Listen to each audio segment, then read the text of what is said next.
For more on the story, we are now joined by SABC Washington correspondent Kate Fisher, live from the United States. Kate, good evening and thank you so much for joining us. What's been the reaction to the current debate in Britain about whether or not to join the war against the Islamic State in Syria?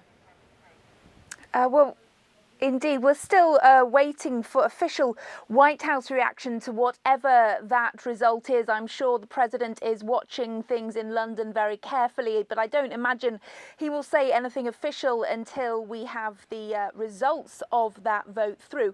However, it is fair to say that people here in Washington, people at the White House, will be hoping that that vote is a yes vote. They are really looking to their allies in Great Britain to give them the support they want and need in these airstrikes in Syria. It's not just a military form of support that they're looking for. Yes, that extra military hardware is always welcome, but it's also that kind of moral support, if you like.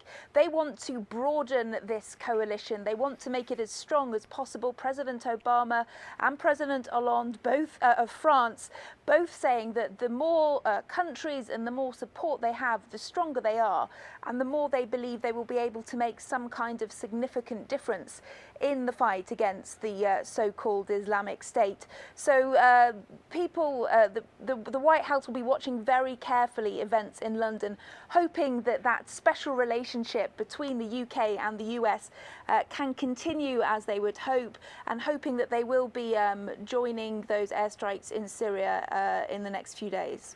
Now, with regards to that, what will be the situation with Russia now, with the alliance coming together and working against ISIS in Syria? Where does that put Russia? Is Russia going to be a part of it? What's the situation there? Are they also waiting for a decision on this vote?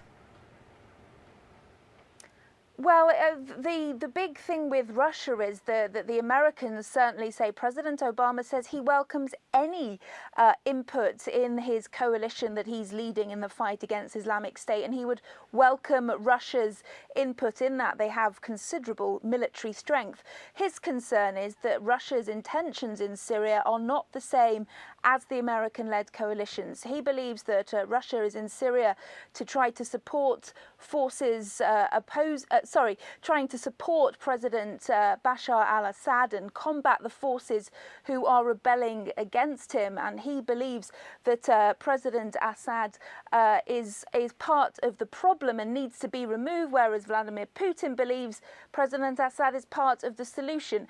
And President Obama says until Russia changes its tack in Syria and starts combating the Islamic State forces as they have been promising, it's not until then that Russia will be welcomed alongside in the US-led coalition. So, yes, I'm sure the Russians are watching the vote in the UK closely as well, but this is really the Americans that want to see that their old ally Britain will be joining them in this fight.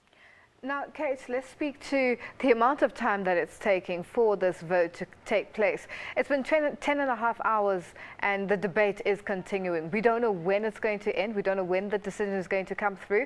And the opposition leader, Jeremy Corbyn, is definitely against this decision if the UK decides to vote in favour of the, if Parliament decides to vote in favour of the UK joining in the fight against IS in Syria. What does this mean for David Cameron as a Prime Minister? We've seen sort of a downfall, so to speak, of Tony Blair when he was in a situation like this a couple of years ago. What does this mean going forward for the current Prime Minister of the UK? Well, if Parliament votes against action in Syria, it will be a big embarrassment for Prime Minister Cameron. He will be seen to not have the feeling of the country behind him, and it will be yet another blow to him. He, in 2013, he went to Parliament and tried to suggest airstrikes in Syria then. That was in response to allegations that Assad's government had used chemical weapons on its own people. The US, President Obama had wanted to start military action there and asked for the UK's help. The UK, David Cameron put it to a vote in Parliament and he was voted against, and it was a huge embarrassment to him and the coalition government. So he will be hoping that that doesn't happen again. It was an embarrassment.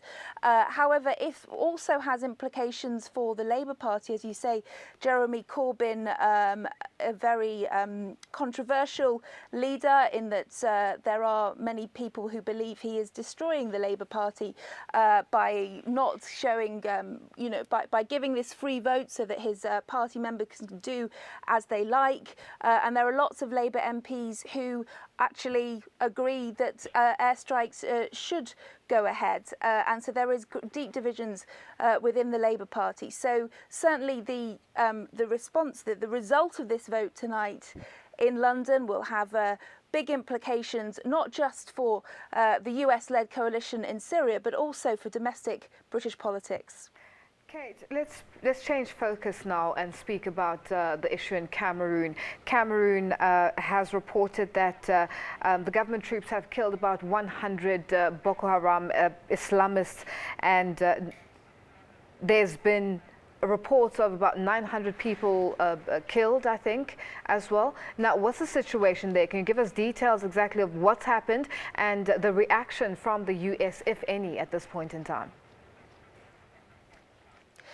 Yes, well, it was an incident on the Cameroonian border where 900 Boko Haram hostages were freed by this multi-agency force.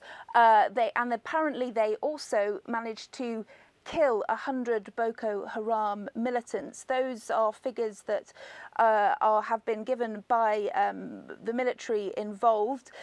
So it would seem to be a significant victory for the forces fighting Boko Haram militants on that border.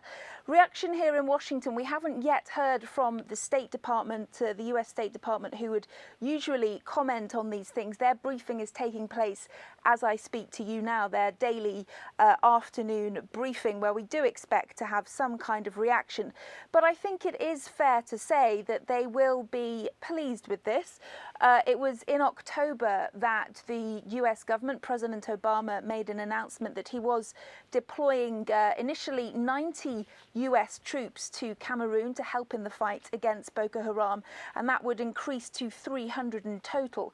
They were there to conduct surveillance missions, to gather intelligence and use drones to try to get the edge on Boko Haram's plans.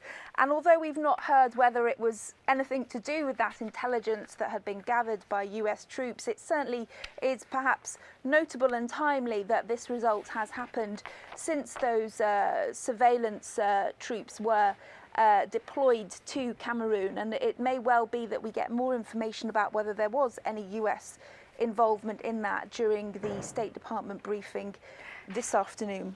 Kate, thank you so much for joining us. That was our Washington correspondent, Kate Fisher, joining us live from the US.